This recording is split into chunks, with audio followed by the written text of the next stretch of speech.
Eu quero contar para vocês que o presidente Lula assinou um decreto que autoriza o emprego das Forças Armadas por meio dessa operação lá em Belém, durante a COP30, em Belém e nos arredores.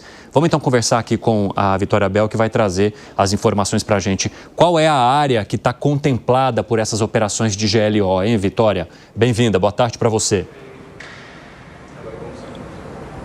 Boa tarde, Evandro. Boa tarde a todos que nos acompanham. Pois é, além da capital paraense, Belém, também essa GLO abrange as cidades de Altamira e Tucuruí. Por quê? A GLO, a Garantia da Lei e da Ordem, ela prevê que o Exército possa atuar nessas cidades em pontos considerados estratégicos para as estruturas de segurança. Eu vou explicar aqui porque eu conversei um pouco mais cedo com o secretário de Segurança Pública do Pará, o Eulane Machado, justamente para entender qual que seria a diferença, né, da atuação do Exército e da Polícia Militar em uma situação como essa, em um evento da COP30 que acontece lá em Belém. O que ele me explicou é justamente isso. O Exército fica em pontos considerados ali estratégicos, por exemplo, como usinas hidrelétricas, portos, aeroportos, pontos que são ali cruciais para o trânsito de barcos nos rios que cercam a capital Belém. E é isso que o Exército pretende fazer. A segurança da cidade em si, o monitoramento de criminosos, continua sendo feito pela Polícia Militar. A gente perguntou para ele também se o Exército poderia ajudar na segurança de autoridades. Ele disse que não, que a princípio os acessos ali onde as autoridades vão para o evento, os bloqueios para justamente verificar quem é autoridade, quem está credenciado, isso é feito pela Polícia Federal, pelo Gabinete de Segurança Institucional da Presidência da República, que fica por lá até quando o presidente Lula estiver, e também pela própria ONU, pela segurança da Organização das Nações Unidas. Isso tudo para explicar que a GLO é usada em casos específicos e em acordo com o governador do estado, Helder Barbalho. Cerca de 8.000 militares estão lá em Belém e também nas cidades ao redor para cuidar desses pontos considerados estratégicos, para não haver risco, por exemplo, de faltar energia na cidade ou faltar comunicação. O que a gente também sabe é que nos próximos dias, lá em Belém, na COP30, o presidente Lula vai se encontrar com diversos chefes de Estado. O presidente americano Donald Trump já disse que não vai, assim como o presidente da Argentina, Javier Milei. Mais cerca de 57 chefes de Estado, ou seja, presidentes e primeiros ministros, estão sim confirmados para a presença na COP30. Também, isso vai ser no finalzinho da semana, essa cúpula de chefes e líderes de Estado, nos dias 6 e 7. Depois, a partir da semana que vem, do dia 10 até o dia 23 de novembro, começa de fato as mesas de discussões em relação às mudanças climáticas. Por isso, a GLO assinada por Lula prevê que até o dia 23 de novembro é que as Forças Armadas poderão atuar ali na cidade e nos arredores da cidade. O que a gente também aproveita para destacar é que o presidente Lula está hospedado em uma embarcação, que tem um modelo ali de hotel. Vamos lembrar que Belém foi justamente muito criticada por não ter ali hospedagens o suficiente para todas as autoridades. Também houve uma superinflação ali de preços de hospedagens e o presidente Lula vai ficar em uma dessas embarcações que acabou sendo adaptada para se tornar um hotel. O presidente Lula e, é claro, os seus aliados também. Evandro. Obrigado pelas informações, viu, Vitória Bel? A gente vai falando aqui ao longo do nosso 3 em 1. Piperno, você entende que no caso de Belém, por conta da recepção de várias autoridades do mundo todo, uma GLO é extremamente importante nesse momento? Claro, como ocorreu, por exemplo, na reunião do G20, né? Sim. Enfim, importante, sim. Boa parte dos chefes de Estado de países importantes estarão lá. E veja, a gente está falando de uma outra região que também é sistematicamente alvo de ações do crime. A região norte do país se tornou um outro, digamos, polo importante do crime organizado. Então, é necessário... Agora, veja, Evandro, eu defendo, inclusive, que as Forças Armadas, elas marquem presença de forma muito mais ostensiva, inclusive, nessas regiões do norte do país, porque a gente sabe que a vizinhança, as fronteiras ali, elas... enfim, separam o Brasil de áreas bastante conflagradas lá do outro lado também. E eu fico pensando também no quanto essa situação envolvendo o Rio de Janeiro não impacta na percepção que essas autoridades têm do país. Porque, primeiro que quando se fala em Brasil, boa parte das autoridades visualiza o Rio de Janeiro, por ser uma cidade extremamente turística, né, e por ser reconhecida também por competições e tudo mais, e por ser sede de muitas das coisas que acontecem aqui no país.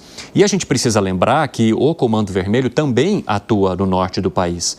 Ou seja, se há o reconhecimento dessa informação, provavelmente isso se torna uma preocupação depois dessa operação nos complexos da Penha e do Alemão, que repercutiu no mundo em todo, inclusive nos jornais internacionais.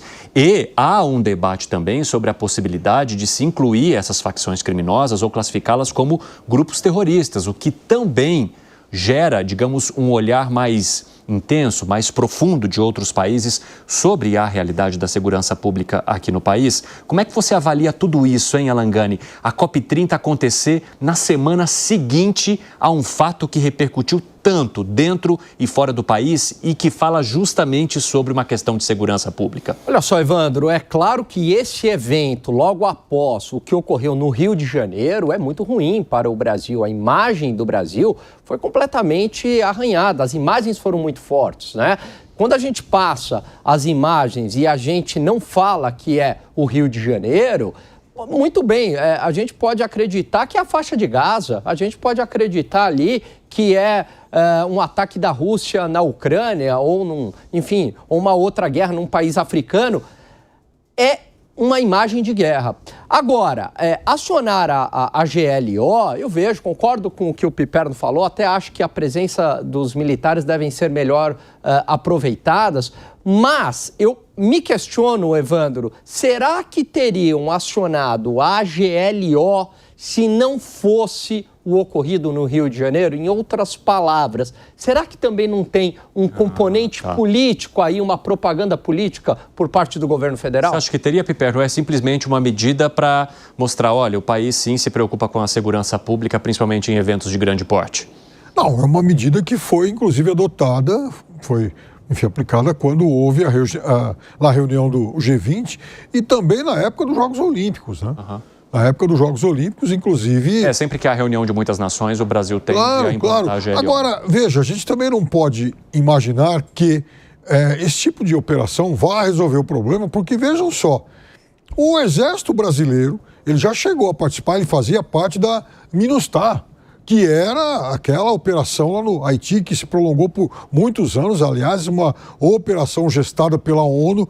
Estados Unidos e Brasil faziam parte, assim como outras forças internacionais, e mesmo com a presença de muitas forças internacionais, olha o que é o Haiti até hoje. Fala, Zé Maria Trindade.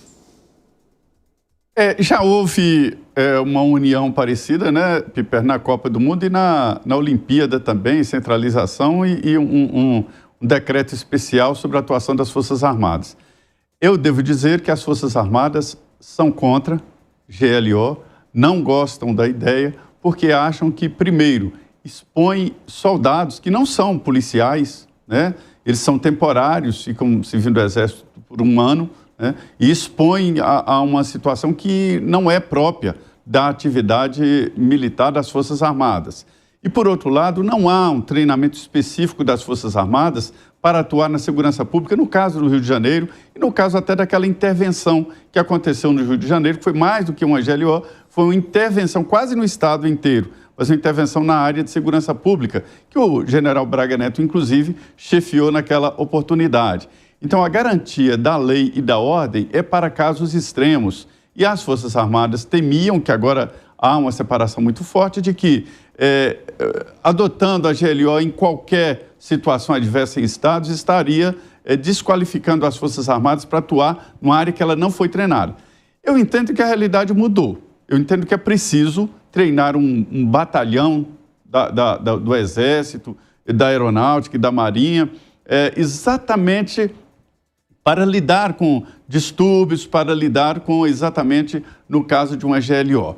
Agora, do outro lado, do governo federal, tem uma espécie de preconceito com o GLO, do governo Lula, né? Tem um preconceito, tem uma distância muito grande, não quer entrar nisso no Rio de Janeiro, Mas nesse caso específico da COP aí, é uma ação porque ali vem representantes de estados, chefes de estado, de governo, né? Então precisa mesmo de uma proteção especial que seria um cinturão. Mas o trabalho lá interno de policial não deve ser feito por GLO, até porque não é moldado por isso, né? O Corpo das Forças Armadas. Bom, eu quero avançar nesse tema, Bruno Musi, eu vou pedir que você acompanhe aqui comigo a fala do Eliseu Caetano, que é nosso correspondente nos Estados Unidos, para a gente incrementar no nosso debate que o país não vai enviar representantes de alto nível para a COP30, ou seja, o presidente da República não vem, o presidente norte-americano Donald Trump, mas era esperado pelo menos, né, Eliseu, que ele enviasse alguma equipe de representantes, e nem isso acontecerá, meu amigo, bem-vindo.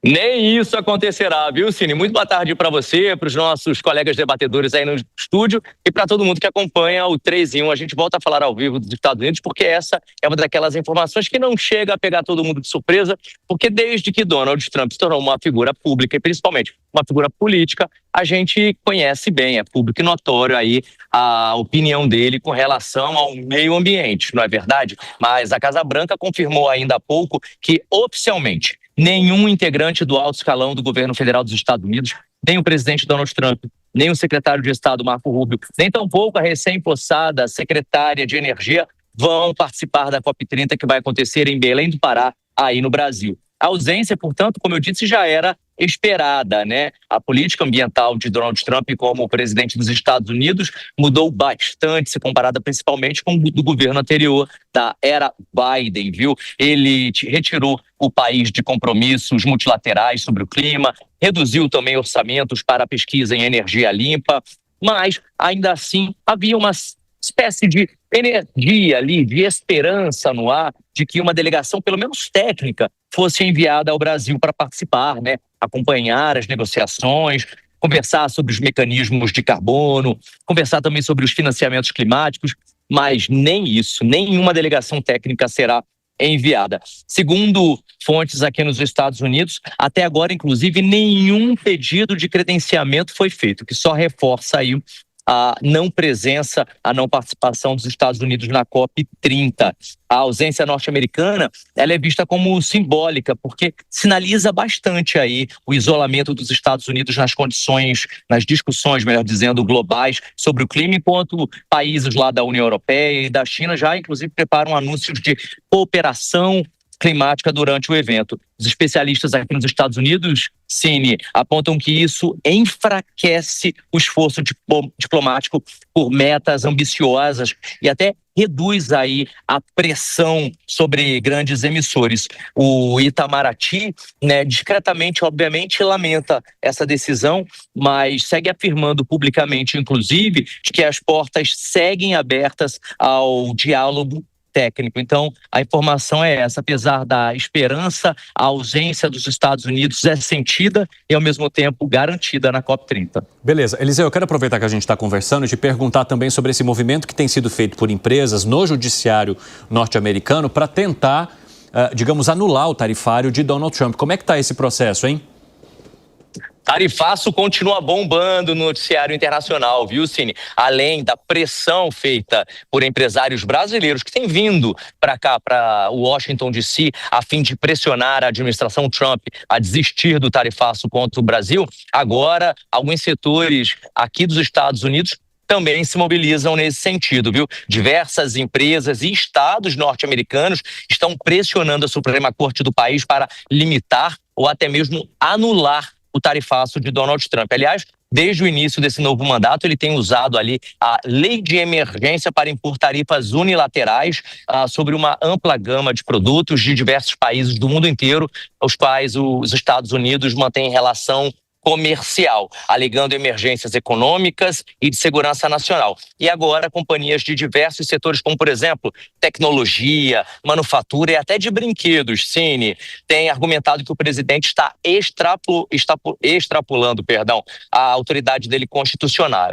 Diversas autoridades estão questionando isso, inclusive publicamente, através da mídia dos Estados Unidos e também das redes sociais. Petições já foram apresentadas à Suprema Corte pedindo para que os juízes revisem o alcance dessa lei e impeçam o executivo, no caso a Casa Branca, de continuar usando as declarações de emergência como justificativa para tarifas permanentes. E logo mais, no Jornal Jovem Pan, eu vou trazer uma matéria, Cine, exatamente falando sobre isso, porque quarta-feira, aqui nos Estados Unidos, na Suprema Corte, lá em Washington, começa exatamente esse julgamento. Os juízes vão analisar, vão avaliar se essa lei de emergência pode ou não pode continuar sendo usada por Trump como está sendo. Se eles disserem que sim, golaço para a atual administração do país e sinal de que o relacionamento Estados Unidos e outros países vai continuar enrijecido. Agora, se não, vai ser um revés na política de Donald Trump. Eu volto com vocês no estúdio. Com certeza. Obrigado, meu amigo. Um abraço para você aí nos Estados Unidos.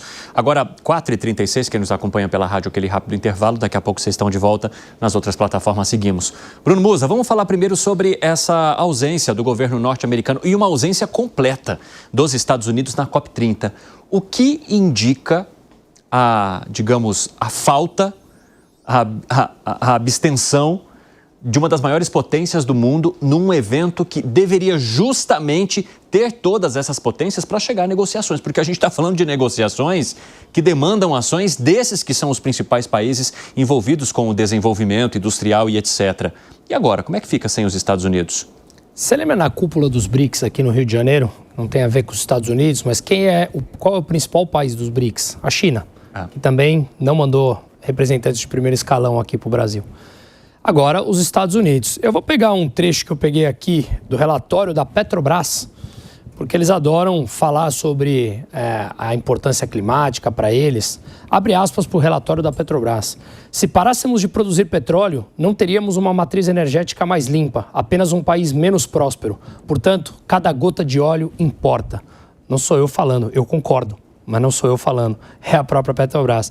Esse é o governo que adora falar, que está lá só para a defesa da mudança climática, quando ele era oposição. Agora, obviamente, não. Então, isso vai em linha com essa ausência que você está mencionando. Quais são as importâncias que nós temos hoje? Além desse discurso estar mais vazio, não estou dizendo que não tem que ser feito. Toda a preparação para esse evento, ela foi caótica. Tem pessoas que estão sendo construídas containers para acoplar delegações. Você imagina você ser uma delegação oficial de um país e ter que dormir ou na casa de alguém que não tinha sequer ar-condicionado em um dos lugares mais quentes do país, ou outros que têm que dormir em containers. Você passaria férias com a tua família dessa forma? Imagina uma delegação oficial. Me parece um tanto quanto complicado de levar isso. A gente está rindo, mas é triste. É uma solução bem caseira, né? Eu tenho que pegar carona para fazer a piada. Eu tenho certeza que o Trump dormiria na casa do Piperno e ele serviria um belo cafezinho para ele. Não, infelizmente eu não tenho casa, eu não tenho nenhum endereço em Belém. Agora, vejam, a Europa, Barco Hotel, né, Piper? A Europa, por exemplo, ela vem em peso, né? São mais de 140 países confirmados e hoje, por exemplo, saiu dado sobre uma queda drástica, maior em 15 anos na emissão de gases poluentes, gases que provocam efeito estufa aqui no Brasil, né? Principalmente porque também diminuiu bastante o desmatamento, tanto no Cerrado como principalmente na Amazônia. Então, é claro que há essa questão da exploração de petróleo na foz do Amazonas, que certamente vai descontentar muitos ambientalistas, inclusive alguns extremamente de dentro do governo. Mas eu estou nessa com o presidente Lula há muito tempo. Eu sempre fui a favor, desde que se tomassem todos os cuidados. Eu queria entender se jamais algum economista conseguiu calcular qual seria o tamanho, quanto o Brasil teria deixado de ganhar, não fosse o pré-sal, resolvido na época por uma decisão política. Agora, eu acho que a questão ambiental não se reduz à exploração de petróleo. A queda no desmatamento, por exemplo, e o esforço para isso, apontam, sim, para uma preocupação nessa área. Claro, e isso já está acontecendo. Veja novas fontes alternativas de energia que já vêm sendo produzidas pelo mundo.